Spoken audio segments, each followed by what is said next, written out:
नमस्कार, आप देख रहे हैं इस समय खबर बाईसी। जैसा कि अभी यूक्रेन में युद्ध की स्थिति काफ़ी गंभीर बनी हुई है, इसी बीच हमारे बाईसी एरिया के हिजला गांव का एक हमारे भाई साहब जस्ट लौटे हैं, उनसे बात करते हैं क्या है वहाँ की स्थिति, जानते हैं उनके जवानी ही अपने वो किस मुसीबत से झेलकर घर वापस आए हैं। यहाँ घर के लोग उनके लिए परेशान थे और उन्हीं की जवानी सुनते हैं वो वहाँ की स्थिति के बारे में।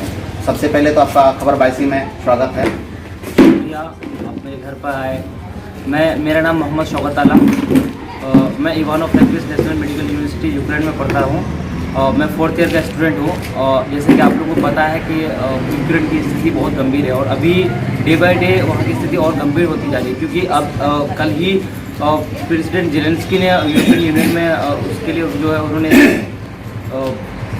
अपील की थी और यूरोपियन यूनियन ने उसको मान लिया और आज यूक्रेन जो है अब यूरोपियन यूनियन में चला गया, जिसकी वजह से नाटो के कुछ कंट्री भी अब यूक्रेन में वार के लिए जो है यूक्रेन की तरफ से लड़ेंगे। तो जिसकी वजह से अभी पुतिन बहुत गंदा तरीके से अब सिविलियन पे अटैक कर रहा है, जिसमें दोस्त ने भेजा है, कुछ वीडियोज़ मेरे पास है। कल कुछ रशियन मिलिट्री ने जो है अब स्कूल पे और सिविलियन पे अटैक करना शुरू कर दिया है। और जहाँ तक मैं अपनी कहानी क्या बताऊँ, मतलब अभी बताने के लायक नहीं है। मैं 24 तारीख की बात है, 24 तारीख की सुबह को मैं 4 बजे की बात है, 4:30 के अराउंड जो है मुझे एनडीटीवी इंडिया ने मुझे कॉल किया था कि सर आप क्या इंटरव्यू दे सकते हैं, वहाँ की हालत कैसी है। तो एक्चुअली एज यूजुअल मुझे पता था कि मेरी क्लास चल रही है, सब कुछ नॉर्मल था। मैं उठा और मैं वही बता रहा था कि उतने ही देर में मुझे 2 एक्सप्लोजन की आवाज़ सुनी थी। मेरे रूम से जस्ट 500 मीटर की डिस्टेंस पे 2 एक्सप्लोजन हुआ, 2 बॉम्ब गिरे थे। तो उसके बाद मैं ना ही इंटरव्यू दिया ना मैं कुछ दिया, मैं छोड़ के वहाँ से चला गया। और उसके बाद मैंने देखा कि पूरा मैं जिस सिटी का था हूँ इवानो फ्रैंकिस में था, वहाँ पे सिचुएशन काफ़ी पैनिक हो गए थे, लेकिन वो वहाँ के लोग बहुत अच्छे थे, लोगों ने उसको पैनिक नहीं होने दिया, बहुत ही नॉर्मल रखा। और मेरा आने का जो सफ़र है, हमारी यूनिवर्सिटी से हमें कहा गया था कि 26 फेब को आप सब लोग जितने भी यूनिवर्सिटी के स्टूडेंट हैं सबको हॉस्टल के पास से इंडियन एम्बेसी और यूनिवर्सिटी दोनों मिलकर के आपको जो है बॉर्डर को ले जाया जाएगा, रोमानिया या जंगली दोनों में से कोई एक बॉर्डर। बट 26 से पहले 25 की शाम को हमें पता चला कि इंडियन एम्बेसी ने हमारी यूनिवर्सिटी को कहा है कि अगर आप ले जाओगे तो वो आपकी रिस्क होगी, मैं कुछ भी नहीं करूँगा। तो हमारी यूनिवर्सिटी पीछे हट गई और उन्होंने कहा कि इंडियन एम्बेसी ने मुझे मना किया है कि मैं आपको बॉर्डर को ले जाऊँ, जिसकी वजह से हम लोग लड़के, क्योंकि फिर 25 की रात को सायरन बजी, 5 साढ़े 5 बजे की शाम के आसपास के बात है, वहाँ पे सायरन बजी और सायरन बजने के बाद कुछ फाइटर जेट वहाँ से गए। सारे बच्चे की सिचुएशन बहुत हालत थी। इवन मैं घर फ़ोन किया, मैं खुद रो रहा था, मैं अपने दोस्तों के पास रो रहा था, अम्मी को तो फ़ोन करके रो नहीं सकते कि घर वाले। जैसे कि आपने वहाँ की स्थिति के बारे में जैसे फंसे हुए या फिर जो भी आपके साथ घटना हुई वो आप घर वालों से कांटेक्ट किए, घर वालों को बताया, तो आप घर वाले से आपको क्या मिला, फीडबैक मिला? मैंने घर वालों को बताया ही नहीं। मैंने घर वालों को हमेशा ये बताया कि मेरी कंडीशन और यहाँ की स्थिति बहुत सही है, जबकि मैं अंदर ही अंदर अपने दोस्तों को कुछ बता रहा था कि यहाँ की सिचुएशन सही नहीं है, मैं कैसे भी हूँ यहाँ से निकलने की कोशिश कर रहा हूँ। मैंने उसी रात, क्योंकि कॉलेज ने हमें इन्फॉर्म किया था कि आपका बस जो है कैंसिल हो गया, मैंने उसी रात अपने दोस्तों के साथ मिलकर के, कुछ यूक्रेनियन दोस्त के साथ मिलकर के, और रात में 11:30 और 12 के आसपास मैंने बस बुक किया। और वो बस का किराया नॉर्मल डेज में वो कम से कम 50,000 के आसपास का किराया होता है। हमने 2 लाख रुपये में वो बस बुक किया, 2 लाख रुपये में बस बुक किया। 12:30 मतलब रात के 12:30 बजे रात में हम लोग बस में बैठे और रोमानिया बॉर्डर में, कम से कम रोमानिया बॉर्डर से एटलीस्ट 15 किलोमीटर पहले हमें बस से उतार दिया गया। और वहाँ से फिर हम पैदल 15 किलोमीटर बॉर्डर के पास पहुँचे तो हमें पता चला कि ऑलरेडी वहाँ पे बॉर्डर के पास बहुत सारे लोग थे, एटलीस्ट 10,000 से ज़्यादा लोग थे। उसमें से 200-300 इंडियन स्टूडेंट भी थे और जो रात से वहाँ पे बैठे हुए थे। फिर हम लाइन में लगे, एम्बेसी की तरफ से कोई रिप्लाई नहीं आया। फिर हम लाइन में लग करके यूक्रेन से दोस्ती करके हमने उस दौरान एनडीटी में मैं 3 बार लाइव आया, मैंने 3 बार दिखाया कि सुबह से लेकर शाम तक कोई भी इंडियन एम्बेसी का बंदा नहीं आया।